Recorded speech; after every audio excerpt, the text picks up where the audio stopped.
Welcome to My Comic Shop Book Club, a sub-series of My Comic Shop history. I am your host, Anthony Desiato. This is part 2 of our 2-part Superman event. In this episode, we are turning our attention to the just-completed Man of Steel miniseries by newly minted DC Comics writer Brian Michael Bendis. It is my pleasure to welcome back to the show, once more, 13th Dimension's Dan Greenfield. Hey, Anthony. Thank you for coming back, round 2. Absolutely. I had such a great time recording that last one. It was a really good time. I hope the listeners liked it as much as we like talking about it, because it was really good. There was a lot that we covered in there, and obviously there's not quite as much that we're going to cover here because it's only one story as opposed to 5, but there's definitely a lot to talk about here. Yeah. You know, again, we started with the Batman book club with 10 trades, then Superman Origins, 5 trades, and now we're down to 6 issues. Right. A little bit more if you include the DC Nation and Action Comics 1000 stories, but yes. Yeah, it's a much more manageable thing to tackle here. So the funny, we have a lot to dive into, but the funny thing is, when I originally conceived of this 2-parter, it was going to be Superman Origins Part 1 and Part 2, because I guess I just assumed that Bendis was going to be doing another telling of the origin, given the name of it, Man of Steel, which of course references what Byrne did in his own Man of Steel miniseries, and a number of the covers depict key moments in Superman's history. I mean, what was your initial impression? That was everybody. I think I can't say everybody. Maybe that was a big reaction. Was Bendis was taking over, and that they were doing a 6-issue miniseries called The Man of Steel. And I believe it was right at the same time they showed the pencils, I think it was, of the 6 interlocking covers, which showed Superman's history. So a lot of people, I think, inferred that, yes, this was going to be another retelling of the origin, and this was going to be Bendis' take on it, and then he was going to take over the books, and basically it was 1986, 1987 all over again. And it was after that, I think, that DC was clearer about the fact, no. This is not a revamp. This is not a reboot. This is his take on it. And yes, he's going to deal with certain issues regarding Superman's origin, but it's not really a do-over. And I think that message got lost in translation, because I know, we ended up doing this 2-part podcast basically with the same idea, right? That it was going to be talking about origin stories. And at 13th Dimension, I wrote about it too. I think the headline was, Bendis to revamp Superman, because when the announcement came out, that certainly was what felt like the message. So I don't know if that was the intention. I don't know if people jumped the gun. I don't know if I jumped the gun, but I certainly wasn't alone in that. And ultimately, when you pick up the story, it is not at all an origin story, but it does deal with Superman's origin, Supergirl's too, and it really is just Bendis saying, this is the story I'm telling. These are the things, a lot of this is his version of world building, introducing some new characters, introducing some new elements to Superman's background and Supergirl's background. But it is not by any stretch a, beginning to end. Here is Krypton explodes, then he comes to Smallville and all that stuff. Although there are some right off the bat in the very first opening scene of Man of Steel #1, there are some callbacks to the whole idea of Superman's origin. So he's definitely playing there, but he's not making this an origin story. Well said. And, even though this ended up not being, Origins Part 1 and Origins Part 2, I think these episodes will be a nice complement to each other, given the work that he does do with the origin. Yes. So it ended up working out nicely. So, and actually the issue of, as I was reading about not just origins, but the whole idea of what is in canon and what is not in canon at a given time. And there are a couple of things that popped out of me as I read this that we'll get to that really kind of came to the surface. So before we fully get into this, a quick announcement. I've been having so much fun talking about Superman on these episodes. I've decided to do something. So last episode, I announced the launch of the My Comic Shop History Patreon. And first and foremost, I want to thank everyone who has already signed up and become members of this community. I really appreciate it. Quick recap, with Patreon, users pledge a low-level monthly amount, $1, $3, $5. And in exchange, that helps me create the show. And in exchange, you get exclusive bonus My Comic Shop History content. So it's My Comic Shop History Patreon. Again, thank you to everyone who's already done that. A shout out to our VIPs who are entitled to an on-air mention: Ben Mitchell, Henry Wagner, Cornel Contreras, Hugh Carroll, Michael Kaplan, a.k.a. Metalhead, one of the former owners of Alternate Realities, and Steve Rogers, not that Steve Rogers. How do you know? I I have met him in person. But those are our VIP patrons, so I want to thank them with this on-air shout-out. But, so I had this idea, because I want to continue building this Patreon. I want to get more people on there, and I want to keep talking about Superman, because I'm just having too good a time to stop. So, here's the deal. Right now, we're at, as of this recording, we're at $56 a month, which is awesome, and it's a fantastic start. If we hit $100 a month by August 1st, I'm going to launch, which seems doable. I think it's doable. I know the numbers of how many people are listening to these episodes, so I feel like it's doable. If we hit $100 per month by August 1st, I'm going to launch my super fan history, a 4 to 6 episode Superman podcast event. That's great. And it'll be a Patreon exclusive. It'll be available to patrons at any level. So $1 and up, you get it. So that's the deal. If you want this to happen, you pledge, we hit the number, and as a patron, you get it. That's the deal. And I was thinking about, how I want to organize these episodes. So I thought about Superman across media and some of the different things we can do. So here's what I came up with. We'll do a movie club episode. You're gonna like this one. I know you're gonna like this one. Superman the movie extended cut. Which I haven't watched yet. I haven't watched it. I have it. I have it on Blu-ray, but I haven't watched it yet. You didn't watch it at the Alamo? No. Oh, when they had it at the Alamo like a month ago or so. Man. I know last time we talked about seeing the regular cut, but I didn't make it to that one. Yeah. So that's going to be one. I'm going to do a Death of Superman episode covering both the comic as well as the direct to Blu-ray or digital animated movie that's coming out at the end of July. Right. And don't forget there was an earlier version of that with the animated version of that too. We'll try to forget that one. Oh, sorry. It's okay.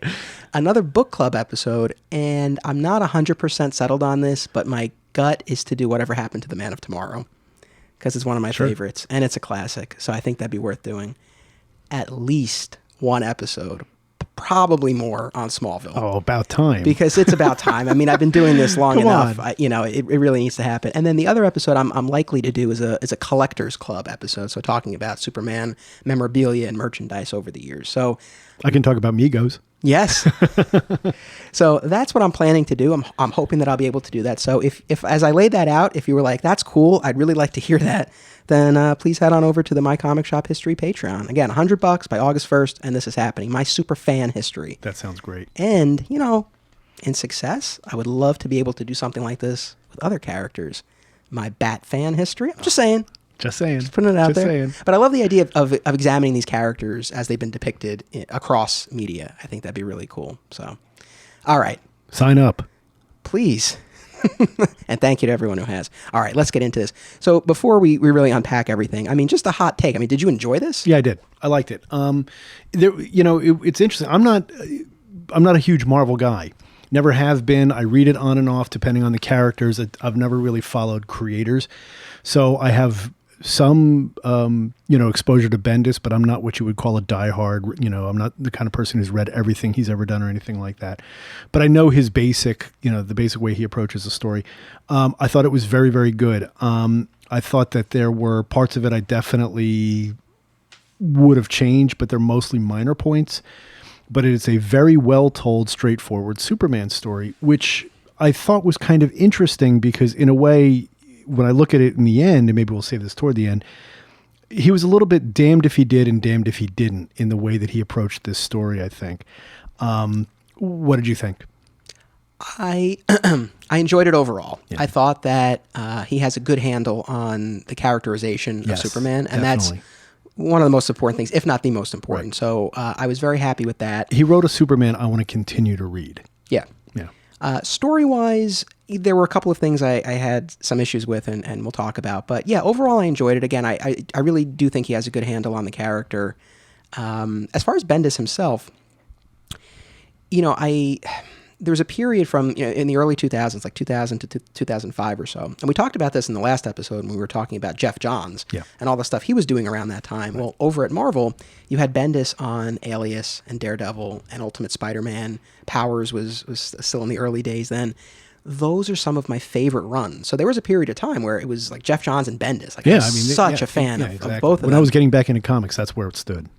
And then over the years, I kind of stopped following Bendis. It wasn't that I was even necessarily turned off, but when he took over Avengers, I don't know, it just wasn't something I was especially interested in, and didn't really keep up with him after that. But I know he garners a lot of strong reactions, like positive and negative, because I know there were fans when it was announced that he was taking over Superman, that they were afraid he was going to ruin Superman. Oh yeah, when I posted stories at 13th Dimension, the reaction that I got was I was actually kind of surprised at some of the anger, and I was like, what, relax. But yeah. And like you said, a lot of world building. I mean, this, as a complete story unto itself, I don't know that it's totally satisfying, but it's something that sets up what's to come over Superman in action. Well, it doesn't really end. Right. I mean, it does it ends for a trade paperback, but it really is a gigantic first chapter, and him saying, okay, these are all of the things that we're going to be doing in action in Superman and also in Supergirl when it returns. Yep. And I'm not sure. I know that Super Sons is going to enter into it, but I'm not sure how that's going to relate to where things are with John and Lois in this particular scenario. As we talked about off mic, normally when we do these book clubs, we go story first. I think let's, for sake of fairness, I want to talk about the art first.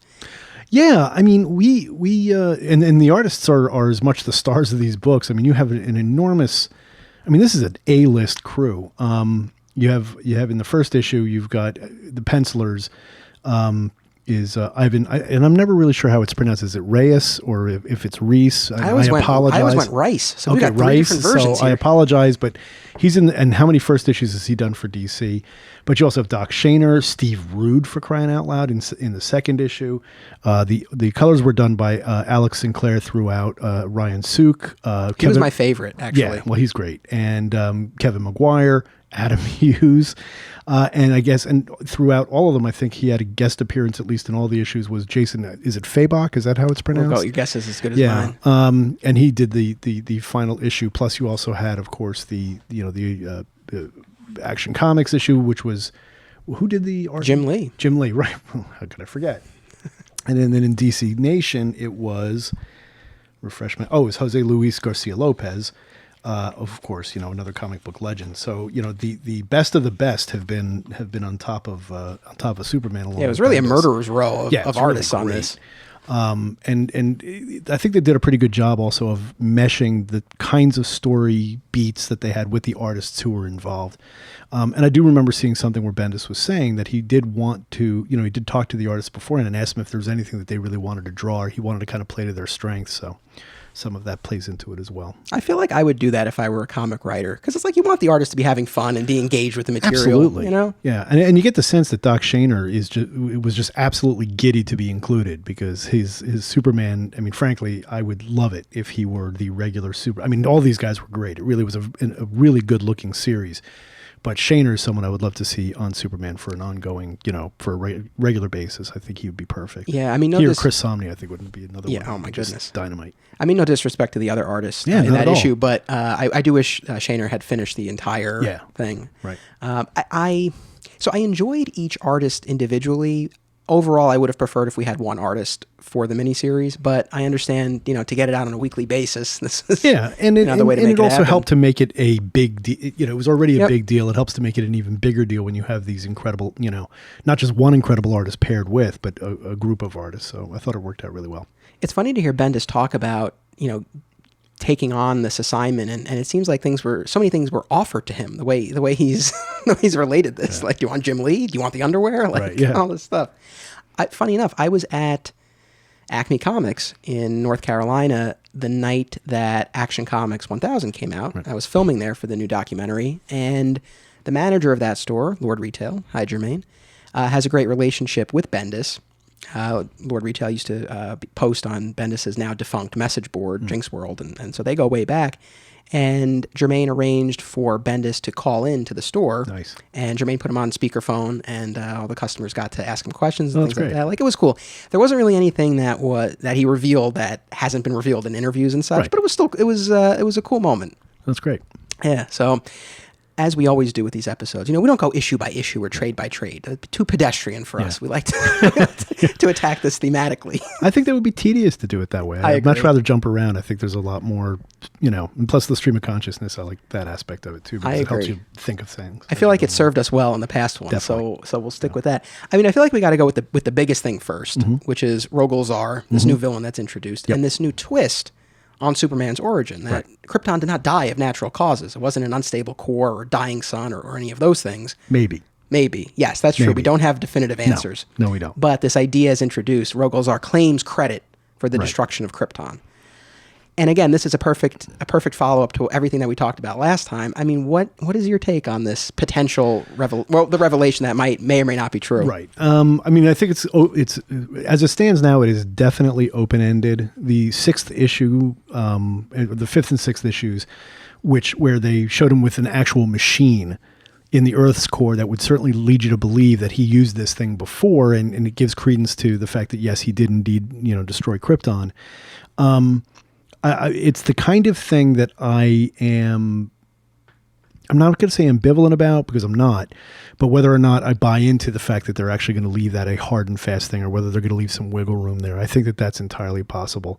And I think it would actually be pretty smart. No, I don't like the idea of it. I don't. I really think that when you mess with the very basis of a character, and it's sort of the same thing that I've seen in Batman, where they sometime and this goes back to the 40s too. I mean, they didn't take long before they started messing around with the Joe Chill aspect of the, first off giving him a name, the gunman, but whether or not it was part of a conspiracy, whether or not it was someone hired him, whether it was, and so on and so forth. And this kind of feels that way. I still go back to the, that Grant Morrison, Dying Planet, scientists, kindly couple and all of that, which is the basis of it. I prefer that, yes, it was natural, whether it was because of the sun or because of some internal pressure or because they strip mined the planet to its bare essentials and then it finally caved in on itself. Whatever it is, I prefer that it's a natural disaster. Part of the reason is because, and I saw someone put this on Twitter, oh great, now Superman is yet another revenge story. And I kind of cocked my head to that. I'm like, well, let's not get carried away here. That's not really what this is. It's just trying to give a twist, because there's not much left that you really can do to have a lasting impact on Superman unless you kind of take something out of his core story and put your own spin on it. So I don't blame Bendis for doing it. I don't love it, but it's the kind of thing that when it plays itself out, I don't think it's something that I'm going to have to, it's like the make your own continuity thing. It's not something I figure I'll carry with me if I don't like the end result of the story. Yeah, well, actually, just a quick tangent, because you mentioned Batman, and I wanted to ask you, what is your preferred version of the origin? Is it Joe Chill or the nameless? No, Joe Chill, because that's what I grew up with. Right. And even if the fact that he was a hired gunman, because there was a story, there was a version of that story where he had been hired because of some kind of revenge plot against Bruce's father. I'm okay with that. I'm okay with the fact that it was, he just did it on his own and he was a scared crook. None of that stuff bothers me. The idea that maybe the Court of Owls was involved or some of the other stuff. And I loved the Court of Owls story. I thought that was great. But a lot of that stuff is unnecessary to me. It's still the bottom line is in my mind, I think of it as Joe Chill killed his parents. Maybe he was hired. Maybe he wasn't. To me, that's not even that important. Yeah. As far as, Rogol Zar and that revelation, I really try not to be like too precious with any of this stuff, like really. And, I'm not losing sleep over this, but it's not my favorite. And I was really trying to think about why. And I actually had a text exchange with Lord Retail because he was like, really what difference does it make in the end? If Jor-El is warning against the destruction, whether it's natural or someone's behind it, it's like, what difference does it make? Right. And that really made, I'm glad he sent me that, because I was like, yeah, what difference does it make? And I think I came up with maybe a couple of things. One, going back to what you were saying, and again, we spent 2 hours talking about Superman's origin and how even though certain things get a different spin here and there, that it still follows that same path. And I think the origin has been the way it's been for so long for a reason. I don't know that it needs this twist. I really don't think that Superman needs this unnecessary element of like further tragedy. Yes. It's enough that his planet died. Right. And I'm having a hard time like fully articulating this, because I need to flesh it out a little bit more, but there just seems to be, it feels more mythic to me if the planet just explodes, as opposed to someone was in the core with this device. I agree. Now, and you put it perfectly, actually. Don't worry about articulating it because you just did. It's one of those basic things. He came from a dying planet and his father couldn't save the planet and he sends him off.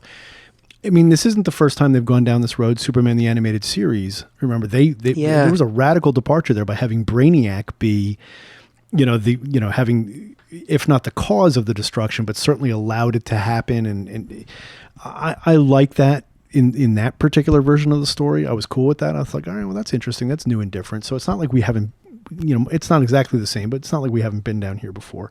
But I just don't think it's necessary. But it wasn't something that turned me off, or I thought to myself, oh, this is terrible or anything. No, I'll keep reading. Right. And ultimately, will I keep it in my mind? I don't know. Let's see where the story takes us, because really this has just been an introduction. We really didn't get any answers. We only have implications. Yeah, it's true. And again, this might all turn out to be a bluff. Right. Or even if it does stick for a time, when the next writer comes along, right, exactly, and does their own Man of Steel, right, exactly. We might get a return to the more classic version. And again, there's a lot about Rogol Zaar that we don't know. I mean, we do get a number of flashbacks, and an interesting commentary on Krypton and Krypton's place in the galaxy and its perhaps predatory trade policies toward other planets. Well, this is where some people, I can't say all people, obviously, but some people do get annoyed with Bendis because he injects politics into what he's doing, and there's no question that that's what he's doing there. The idea of this, this civilized country basically strip mining lesser civilizations or less advanced civilizations for its own gain. I mean, that's a criticism of America's foreign policy, is what that is. Yep. Let's not kid ourselves.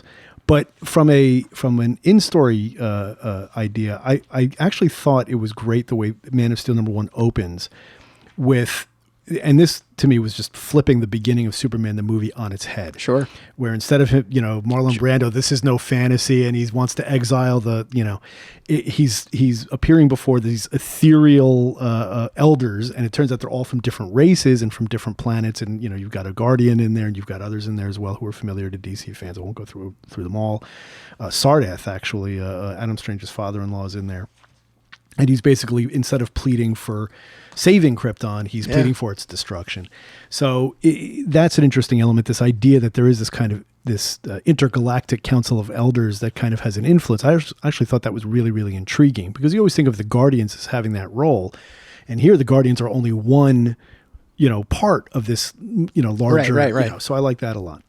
Yeah, I thought that was interesting. And yes, a nice flip on what we typically see at the beginning of one of these stories. So as far as what Rogol Zaar does in the story, one of his most striking and heinous acts is the destruction of Kandor. Yes. Which I have to say, I mean, you really did feel the emotion in those panels when Clark and then later Kara. Side note, Kara or Kara in your head? I always go Kara. Kara. Yeah. For me, it was always Kara. Smallville went with Kara, and for me, that's what I follow. And then the Supergirl TV show came along, and it was Kara, and it's been a little hard for me to adjust. We can do a whole episode on how to pronounce Ra's al Ghul. We could do that too, because even Denny O'Neil and Neil Adams don't agree, and they were there at the beginning. But anyway. But yeah, when they find the slaughtered Kandorians, I mean it's really something. That was and this is something I was alluding to when we started. I had a hard time with that, not in terms of the story or even the way it was set up. It was, I think, that wasn't nearly as shocking to me as it should have been. Partially, not partially, but because DC has rebooted its universe and Superman so many times in the last 30 years that when it happened, I couldn't remember that Kandor existed or not. And the last time I remember Kandor being in the comics, and again, if I missed it, please someone point it out in your show notes or whatever.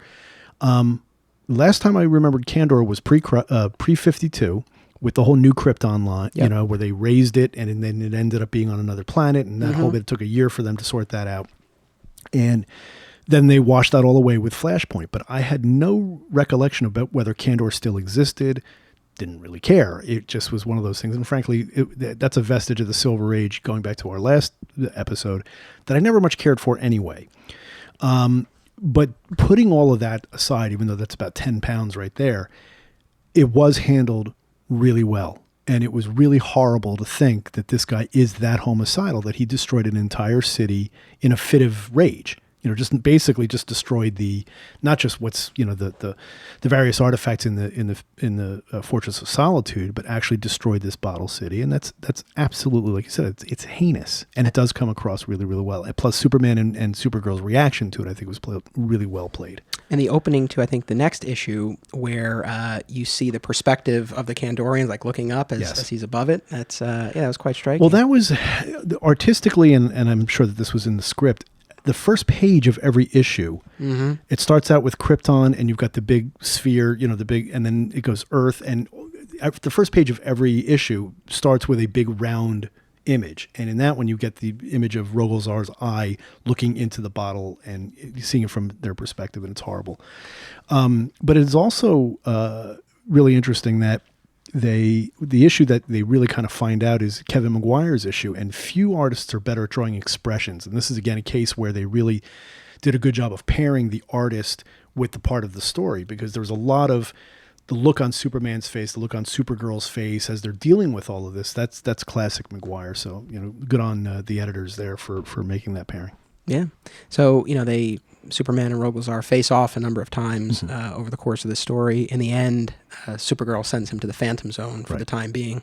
Of course, we know he'll be back. In fact, I think they said that, if you're familiar with this, that Earth is going to be pulled into the Phantom Zone in an upcoming storyline.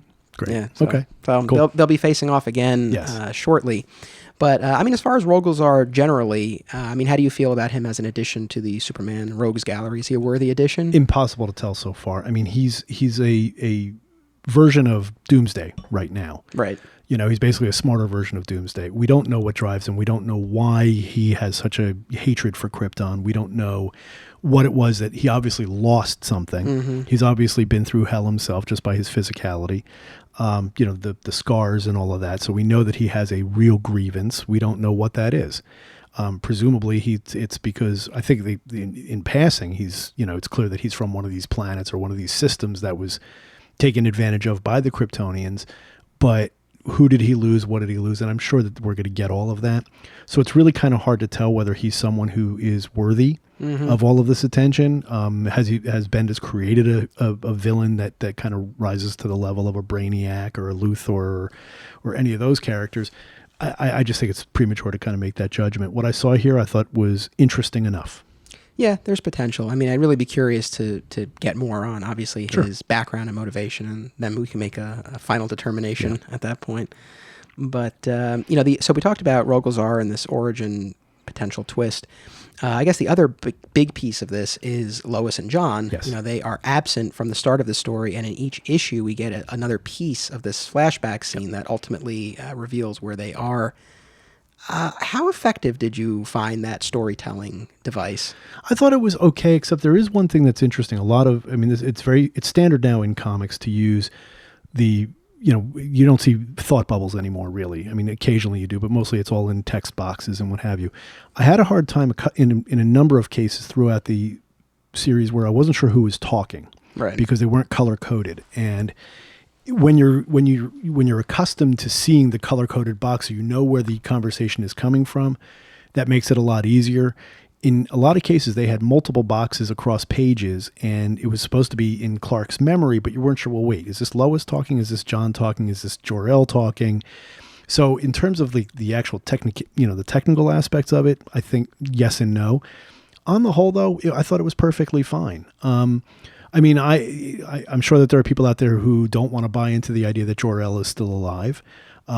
I believe that he is, but I don't believe he's going to stay alive. I think that it's too important in Superman's world to have him not be there. But I think they're kind of also buying time until Doomsday Clock, who plays its part, and that's going to take another year and a half before we're going to see what happens there. So I think that's something. But I think it was perfectly fine. I did take issue a little bit on the characterization of John, because John was written a little bit snarkier and a little bit more glib than he has been to this point. He is usually, and it's the counterpoint to Damian. Sure. He's the earnest one.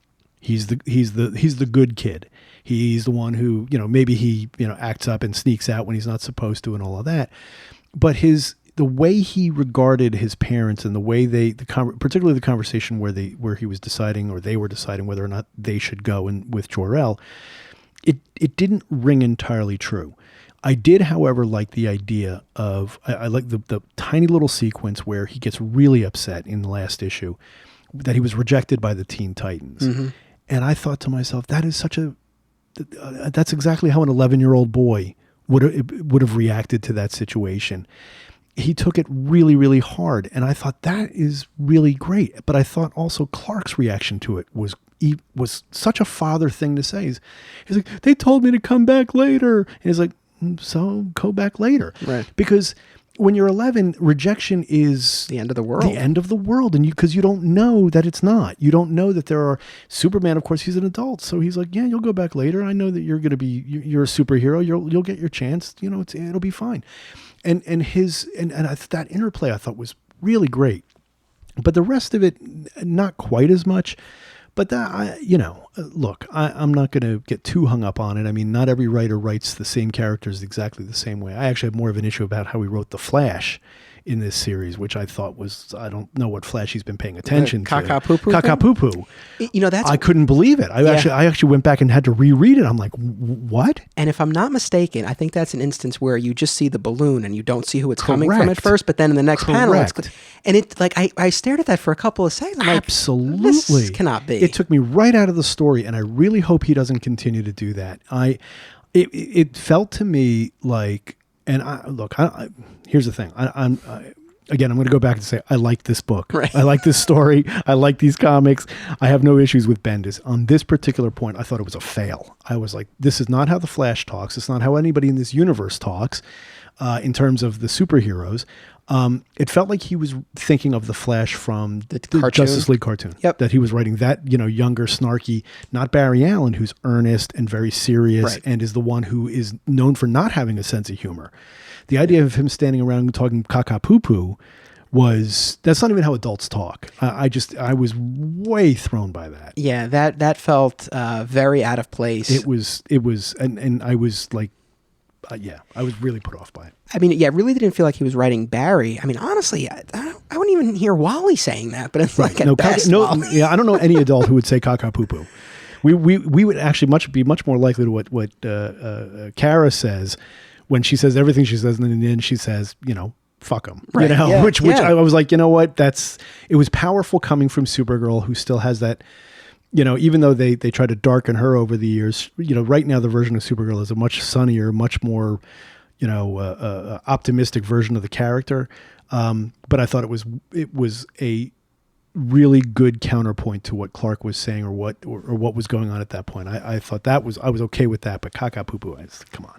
Agreed. I mean, going back to Clark and John, I mean, I really think that, one of the main reasons, if the reason the Rebirth Superman books have resonated so much with people is that family dynamic. Absolutely. And 100%. Yeah, there were a number of instances where you really saw that play out, the instance that you just mentioned. And then when, Jonathan is talking about this alternate reality, future version of himself. Mm-hmm. And Clark has that heart to heart with him. And it's like, you can't worry about these other versions. It's just what's in your heart and what you do. And his explanation of the multiverse too.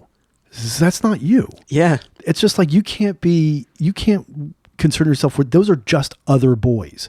They may look like you, they may sound like you, but they're not you. It's like you're not responsible for Damien. Right. When he says you're not responsible for Damien, you're not responsible. I was like, that's brilliant. I was like that. And he does have that. And that was where Tomasi was always really strong. And he was strong with it in Batman and Robin. And he was strong with it in the Superman books, is that father and as the father of a son. Sure. When I see or read something in these books that ring right with me, then I feel like they get it. I feel like, yes, they understand. Tomasi in particular, I know we're getting a little bit off point, has a really good way of writing children and how they regard their parents and the interplay between the parents and the children. I thought was really good. Bendis, I'm not so sure. Here, I thought it worked to some extent, and other parts it didn't.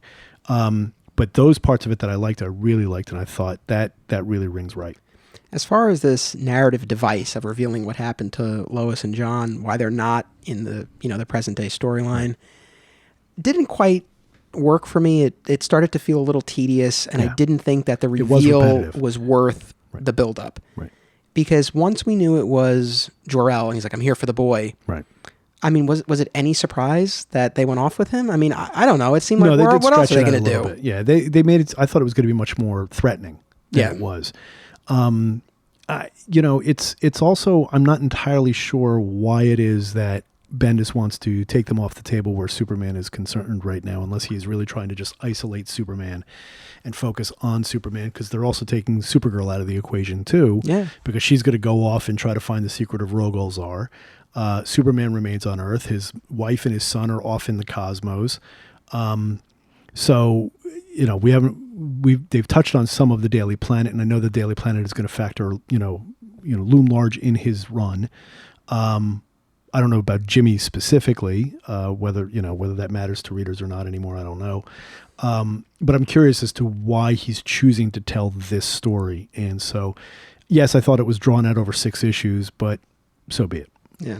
From what I've read, Bendis has said in interviews, like, basically they'll be back a lot sooner than you think. Yeah. I mean, they're definitely going to be, whether it's Superman #1 or Superman #6, but he clearly has a reason that he wants to do it this way. Yeah. So I guess we'll have to wait and see on that front as well. As far as Jor-El... I'm guessing that Superboy's coming back with a new costume, too. Yes. They make a big point about how he's outgrown his last one, so that'll be a big reveal, Yes. Oh, yes. And speaking of the costume, we finally got our in-story explanation for why he's back in the underwear. He gave Lois his current costume, and he's like, I'll find something else to wear. Right. I don't want to get too off track with this, but where do you fall with the red trunks? Pro red trunks, red trunks? Absolutely. And Batman needs his dark trunks back. He looks ridiculous without them. The only time it works is if it's all black, like in your earlier movies. No, man. I mean, I don't get, just from a design standpoint, it looks off. The balance of having the red trunks, I think it really, really looks good. And I know that there may not be a modern, a modern reason for it, like there was in 1938 and 1939, and there was a reason that they did it. But it doesn't matter. Think about things that you wear that they don't have to have a reason for being there. It's just, it looks good, and it looks good that he's got the red trunks. And for Batman, it looks good when he's got the dark trunks. It's just pro trunks. #pro trunks. All right, fair enough. I mean, not to be contrarian, I don't really have that strong of an opinion, I guess. Like when they brought it back, I guess you might expect, like, oh, Anthony loves Superman. He probably loves the red trunks. I don't really care, I guess. I mean, I agree aesthetically you need something to break up all the blue, but I feel like in, I guess, the New 52 version or whatever, or the one right before this, you had the red belt, and the way it was drawn, sometimes it was like big enough that it obviously wasn't as big as underwear. I would have been able to live. I would have been able to live with it, but having the red trunks to me just makes all the difference. Look, what they really need to fix is Hal Jordan's outfit. Because they need to get the green down. They now he looks like Spider-Man, where he's got the green and it ends at a point. I'm like, no. Bring it all the way down where it used to be. It just looks better. Yeah.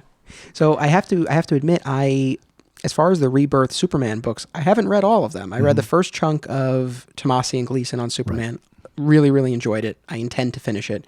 I haven't read any of the Jurgen stuff. I have it. And I will be getting to that shortly. So I never actually read the Oz Effect and the Return of Jor-El and all that stuff. Did you read Superman Reborn? No, I haven't read that either. Okay. So I'm aware of like broad strokes. Sure. So like when Jor-El shows up in this, I wasn't like, what? Like I knew I knew he was back. Right.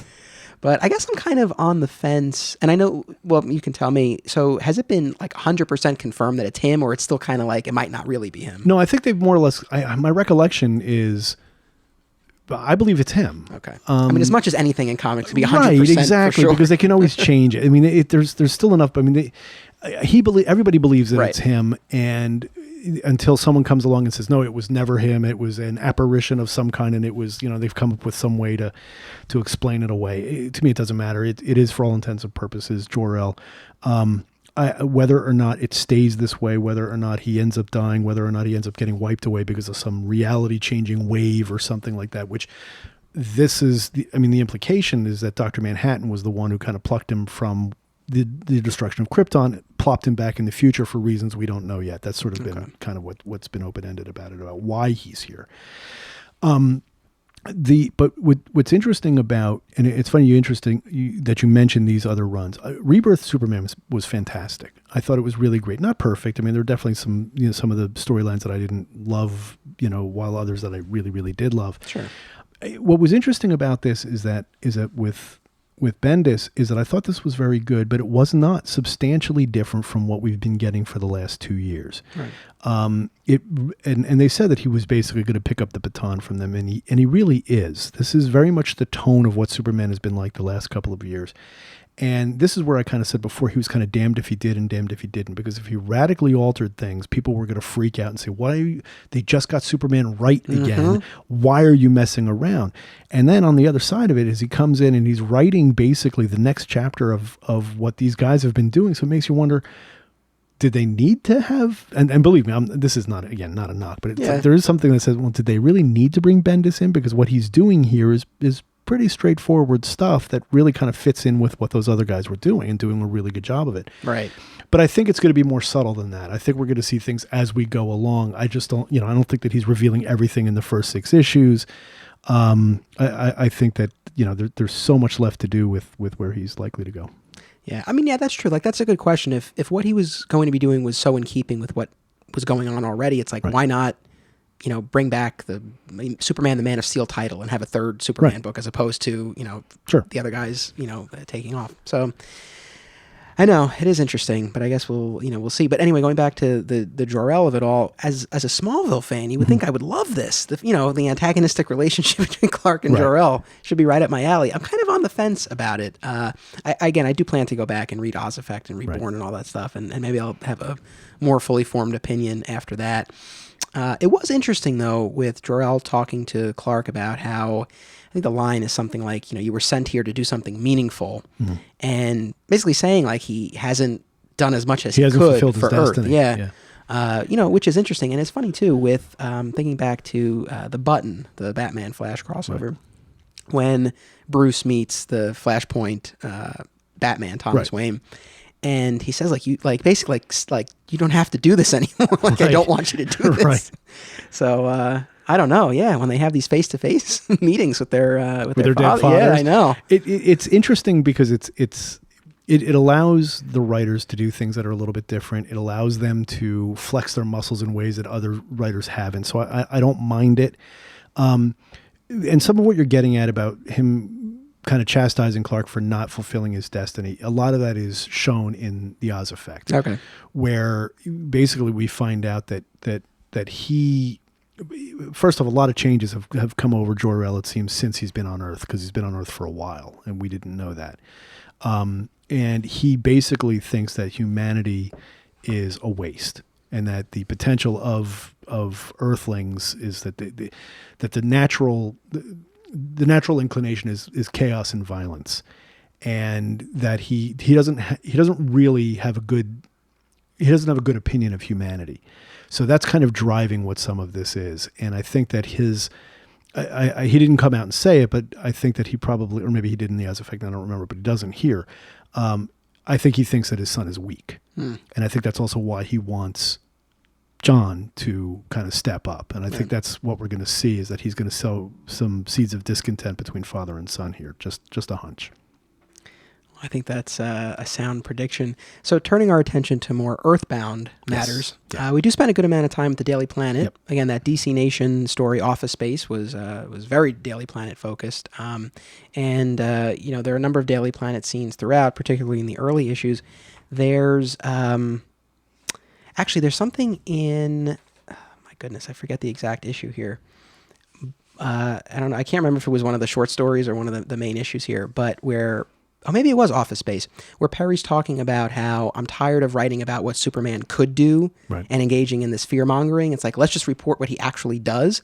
And as I was reading that, I thought back to your comment from the last episode, when we were talking about the origins and how in the more modern versions, it's like people are afraid of him at first. And it's like, well, he looks the way he looks and he's saving people. So it's like, is it really that realistic that they'd be so afraid? Exactly. So I thought that was interesting. And then one of my favorite pages in this entire thing, this is in Man of Steel #2, when Clark comes back to the planet. As Superman, he has just defeated Toyman in Coast City, and he comes back to the planet, and he wants to file the story with Perry. And Perry has this moment where he's like, basically like, this is already old news. Like everyone on the planet has a news gathering device in their pocket, right? Sure. And there's this beautiful page. I'm holding it up to you right now. Yeah, it's Steve Rude's art. Yeah. Yeah, it's fantastic. And Perry says, we need to start digging deeper. We need to show the public things they don't know yet. And we have to do it every day, multiple times a day, or we're going to fold. And you see these images of Perry from various points in his career as he gets older and more weathered and weary. And I love it. I've always longed for and I've talked about this actually when I had Cliff Chang on the podcast a while back, and we were talking about finding different angles on these characters. And I said, I've always wanted like the Superman equivalent of Gotham Central, like a Daily Planet series. Yes. And in my head, I always figured like focus on Lois and Clark as reporters, and when Superman appears, it's just a blur, Right. But I don't know. Now I'm thinking, maybe a story set in the past featuring a young Perry White. I don't know how commercial it would be. No, it wouldn't be, but that's okay. Hey, you can fantasize. It's your podcast. That's true. That's the beauty of it. You get to think whatever you want and say whatever you want. But yeah, I do. And he apparently, from what what he said, is that he's going to be spending a lot more time with the Daily Planet. And he's going to be doing a lot of that kind of stuff. He's introducing some new characters, some new ideas, but also what Perry White is talking about is what every editor in every news organization in the country and in the world is talking about every single day. That much is true. It's you have to give the public what they're not getting or what they don't realize is important. Otherwise, it all just falls apart. And so that's a very realistic approach. I don't think he, as someone who's in the business, has a 100% handle on how newsrooms operate. But then, like they say, doctors should never watch medical dramas.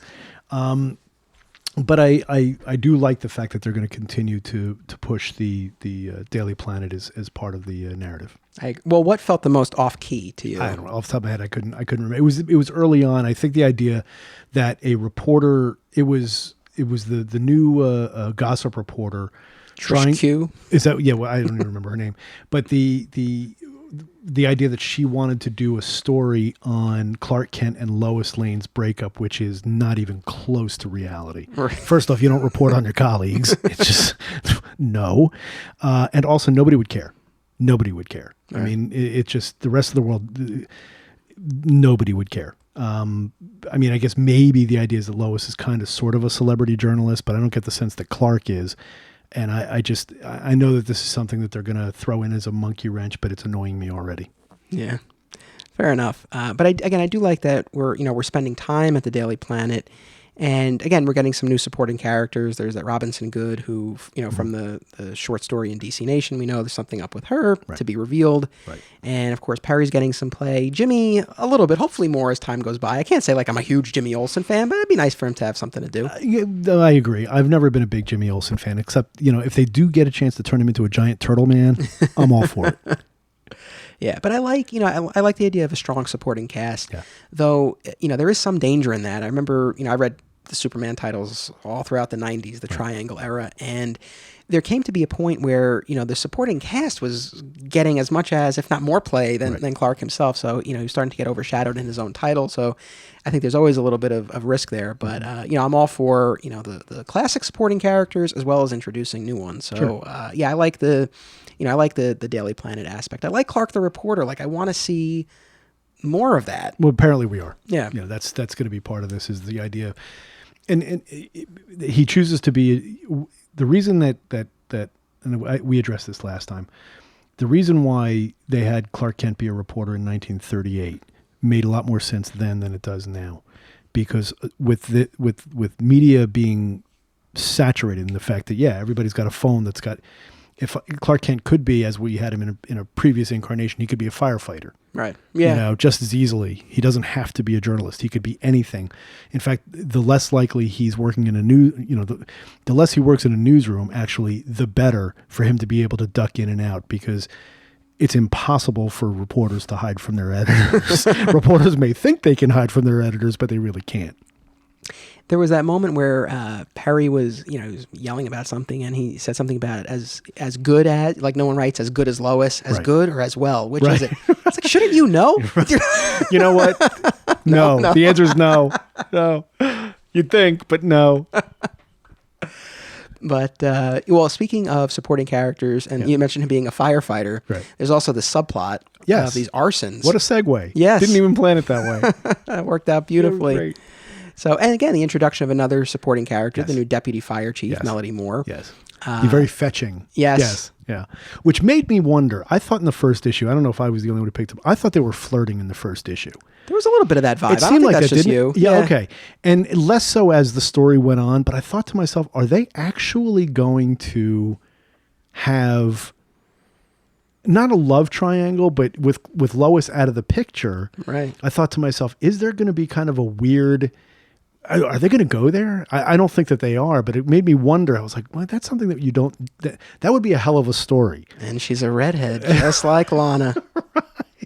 But I mean, if they want to get attention, I mean, to have Superman have an affair, yeah, because of the faces you're making right now, I mean, it certainly would get headlines.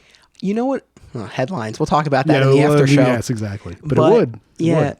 You know what? I could see them. I could see them playing with it and like having her kiss him, Right. and that's the cover. Right. But I don't see him participating. Right. Or have him thinking about it, but like, I can't do this. Yeah. Yeah.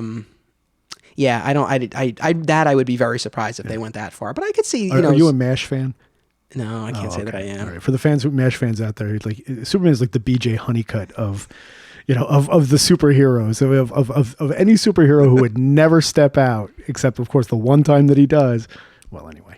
Maybe I could see him either thinking or making a comment about how she reminds him of Lana, and he gets a little wistful. But that's about as far as I think this guy would go. Right. But what do you think He's about too the arson subplot? I like it. It's like very earthbound. It's very. I like it. Well, he's Bendis is playing with three different worlds here. I mean, he is playing with the family part of things. He's playing with the work, the Daily Planet part of thing, the whole Rogal's R thing, and now he's also setting up this other story about who's this arsonist and what this is. And of course we get the big reveal at the end is that dun dun dun, it might be Superman himself. Yes. Of course we will have Maybe. spoiler alert for 5 issues from now, it's not Superman. I don't think it's him, but all right. Or if it might be, he's under mind control or whatever. I mean, let's not take all the joy out of it, but I mean, it's fun. It was a fun reveal that we know is going to be resolved somehow. But yeah, again, showing the other part of Metropolis, which, as you know, is that's my favorite Superman is Metropolis Superman. So I'm totally down with it. I thought it was interesting though that they did introduce in the first issue that there's a couple of Batman villains show up. I thought that was kind of fun. I don't know what exact his reasoning for doing that was, but it was fun. Other than get Firefly, I guess. I'm glad you brought that up. That was on my list of things. I loved that bit where Killer Moth is confronting Firefly, and he's like, shh, because he's like, where's the money? He's like, that's the kind of stuff he listens for.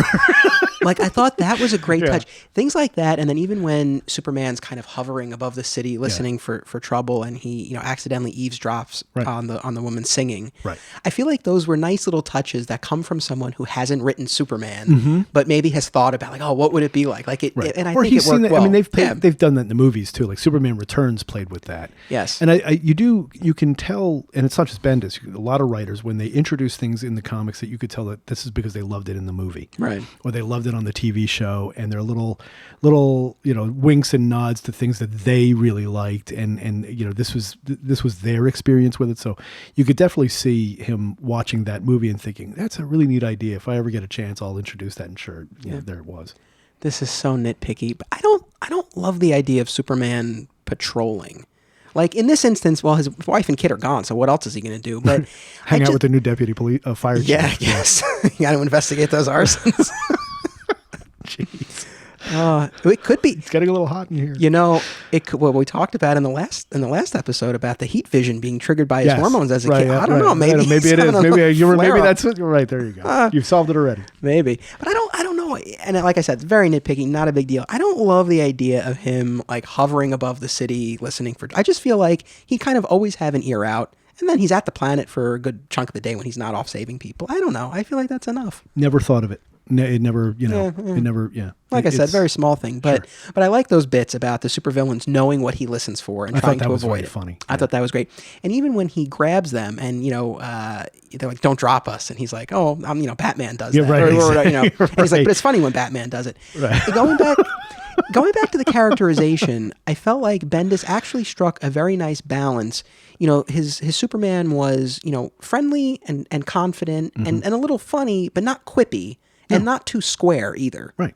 I think it was a nice No, balance. I think he's got a really good handle on the character. Yeah. I mean, that was, this is Superman. This is the Superman that I appreciate. This is the Superman I want to read. This is the Superman. For me, as long as you get him right, because I don't have the same vested interest as I do in Batman and Batman's supporting characters, I can live with slight changes in tone or tenor when it comes to pretty much all the... I mean, we talked about Lex Luthor, and I have very strong feelings about how Lex Luthor should be portrayed. Lois to a lesser degree, but also I have a pretty strong idea of how I want her to be portrayed. But the rest of them, you excuse me, you can mix and match, and I'm pretty much okay with that. I don't have this idealized version of like Parasite in my mind. Right. Parasite could be, or he could be very eloquent. I wouldn't care. Right. Yeah. It's like, does he have the powers? Yes, he's got the powers. Is he purple? Good enough for me. But it really comes down to Superman. And I think that overall, throughout all of this, there's at no point that I cock my head and say, "Oh, that doesn't sound like Superman to me." It's, I have this my internal litmus test when it comes to Superman is, if I can imagine Christopher Reeve version of Superman doing any of this, if as long as I can see that in my head, I'm good. And that's what I saw here. It definitely felt like the Superman that I like to read. Yeah, no, I agree. And, you know, another thing that I really liked was, you know, treating the superheroes as a community. You know, he brings in Batman to help with the arson investigation. Right. He has that run-in with Hal, and Hal's like, hey, like, I called you, you know, to get together for dinner. I didn't hear back. And I don't know what your thoughts were on Identity Crisis, the Brad Meltzer miniseries. Are you not a fan? We could do a separate podcast on that. Yeah, let's put it this way. I don't own it. Okay, fair enough. I know there were some things that were certainly controversial and maybe even problematic from a story point of view, but I did enjoy it overall. And one of the things that I liked about it was, again, this aspect of superheroes as community, that they know each other's identities. They call each other by their first names, like they get together for dinner. And for whatever reason, some of those elements in this reminded me of that, and I like that. And particularly with Hal, when Superman kind of brushes him off, and then he has that moment where Superman's thinking, and he's like, you know, I can get away with things because I'm Superman, and I shouldn't do that, and it's not right. And that introspection, I liked a lot. Yeah, I agree. And I also, for the most part, did like his interactions with the different heroes and how he acted with them, particularly Batman. You know, and I complained in the last episode where I did not like the Byrne version of the Superman Batman meeting. I also wondered if that wasn't part of it also. He's like, all right, well, I think it was in issue 3. Well, it's issue 3. We're going to bring in Batman now, or whatever he did whenever Byrne brought him in. But I thought that was kind of a sop to that. But I did like the scene where he's like, you know, I startled her because it was an accident. You did it because you're mean, or you did it to, you know, just to be mean. And I thought that was kind of funny how he's like kind of knocking Batman right in front of this, you know, person that neither of them really know. Yeah. So, I mean, what else? What are the other? What else haven't we touched on yet about this? Superman destroys the fortress in a fit of rage. Yeah, kind of, I guess. This is a relatively new thing, this solar flare power of his. Well, that was, and John has it, and He doesn't have enough powers. He's got to have this thing too. Yeah, but he doesn't control it, so I guess it's just an issue. But I don't know. I haven't really focused on that as far as this goes. I don't know. I think we've pretty much covered it all. I am curious as to, you know, what exactly it is that they're going to have John and Lois doing. I am actually really more intrigued by that than I thought that I would have been, but I am looking forward to, you know, reading more of this. I liked it. Yeah. No, I think overall, again, I wasn't blown away, but I thought it was solid. And again, a good handle on the character. And I agree. I mean, that's the most important thing. I'll take that over a more exciting plot, I guess. It did feel a little delicate to me in the sense that I really did feel, and again, I could be inferring this. This might not be fair at all, But I did get the feeling that he was taking care, and again, I can only judge this by what I'm reading on the page, taking great care to work to basically color inside the lines. He's not. I think if we get any real shocking revelations or changes or any of that, I think that'll be down the line. But this was a very safe, for Rogol Zaar's role in potential role in the destruction of Krypton notwithstanding. I thought that this was a very safe 6 issues, and that's not a knock on it. It's just it was a good Superman story. Didn't change my life. Byrne's Superman changed my life in the sense that it changed how I thought about the character and what it meant to me, and it completely altered my my thinking about how I thought about the Man of Steel. Here, I thought, it's a good Superman story. In the last episode, we talked about how, again, you had that defining experience reading the original Man of Steel that summer it came out. And at the time I said, well, maybe some youngster will have a similar experience reading this summer. I think that's less likely, actually. Yeah, I think it's less likely because it's not that far different than what we've been getting for the last 2 years. Exactly. But yeah, no, I mean, it was, again, a lot of setup, and I'll be curious to see where it goes from here. I plan to keep up with it. I know you reviewed the first issue, yes. The 13th Dimension. Do you plan to review the entire thing or the final issue or anything? Well, I'll probably write something up, when this goes live. Oh, nice. Just kind of a generalized, here's where things are. And what date is this going to go? Is this July 11th? July 11th, and so that will be Wednesday. So it gets Superman #1 comes out on July 11th, I think it is. Okay. I think either July, it's either the Action 1001 or Superman one of them comes out. Sure. So we'll tie it all together there. Cool. I will say, I think my enjoyment of this suffered a little bit because I just read everything that we read for the last episode right before this. And I think when you're reading, Byrne's Man of Steel and For All Seasons and Birthright and Secret Origin and American Alien, and then you go to this, I mean, again, they're different stories, but I don't know. I found there was much more. I think that's the heightened expectations. Yeah. And again, I think that this is where you're damned if you do and you're damned if you don't, because Bendis is coming in with let's put it this way. I respect him a lot as a writer. This is not an either. Sure.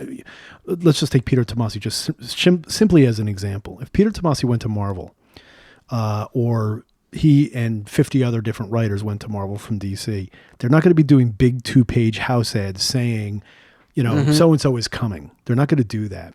They did that for this because they were tying it into Kirby leaving Marvel, going to DC, Byrne leaving Marvel, coming to DC, Bendis leaving Marvel. I mean, they are playing with that, and they are trying to build that kind of hype and expectation by calling it the Man of Steel, by using the same exact font, even by having 6 interconnected covers that show the org. I mean, they're going for scope with what they're trying to sell you. But at the same time, they're also trying to say, well, we also really want to respect everything that's come the last couple of years, and we don't really want to go too far out of bounds. So I think there is an issue, pardon the pun, with reading this story in that perspective. Yeah. The perspective of heightened expectations. I have a feeling that, and of course it depends on what comes after, this will look better and better as time goes on. But you're looking at it with a sense of expectation that this is supposed to knock my socks off because, oh my God, it's Bendis on Superman. So it should blow me away. It doesn't. But I don't think that's necessarily a fair way of judging the story, because the story in and of itself is perfectly fine. It's a good story. No, I think that's fair enough. And kudos to them for getting them out on time. I mean, I know there was, I don't know if you follow these Bleeding Cool stories about DC editors taking bets on like how many pages they were going to get done, or was going to be late, all that stuff. But with the exception of the Doc Shaner issue, I think all the artists completed the entire issue. Again, with the exception of those pages that were designed to be drawn. Whether they were designed or whether they figured out that was the way to go or whatever. But I mean, also, let's not forget that even, Steve Root is a backup to Shaner. That's pretty damn good. So fine. And actually, where he comes in the story, it's pretty much like half and half, and there's a scene change, and it works. It makes sense. So all right, I think that'll do. Is there anything else that you wanted to say? No, I'm looking forward to keeping on. I mean, it's Superman has been a great character to read for the last couple of years, and I'm just glad that based on what I've seen so far, that seems to be continuing. Yeah. All right. Well, thank you once again for participating in one of these book club podcasts. Thank you for having me, and I will come back. Listen, if you want to talk about Doctor Strange's girlfriend, Clea, who I know absolutely nothing about. That's actually a running gag on a different podcast. I'd be happy to anytime. So, no, I appreciate you having me. Oh, of course. So, the final issue of Man of Steel was not the only big book that came out on Independence Day. No. There was also Batman 50. Oh, yeah. And a lot of controversy surrounding Batman 50, specifically. Really? Yeah. Was there? Yeah, Was there believe it or not. I don't remember seeing anything about that. It's right up there with Superman starting those fires. Right, yeah. I'll have to look into that. Yeah, so there was a lot of controversy over a New York Times article that spoiled the events of Batman 50, and this came out a few days before the issue was released. So you and I are going to talk about that in the after show. So if you'd like to hear that, head on over to the My Comic Shop History Patreon and sign up. Otherwise, we will see you back here in 2 weeks. So we've done 2 book club episodes. Next up, I'm very excited about this. Next up is the beginning of a 4-part Beyond My Comic Shop miniseries called Buying Books with Ben, featuring Ben Lichtenstein of Zap Comics. For those of you who listened to the Zap episode last season, Ben buys and sells collections like a nobody's business. And we have 4 episodes coming up talking about his origin and his practices, and it's really interesting.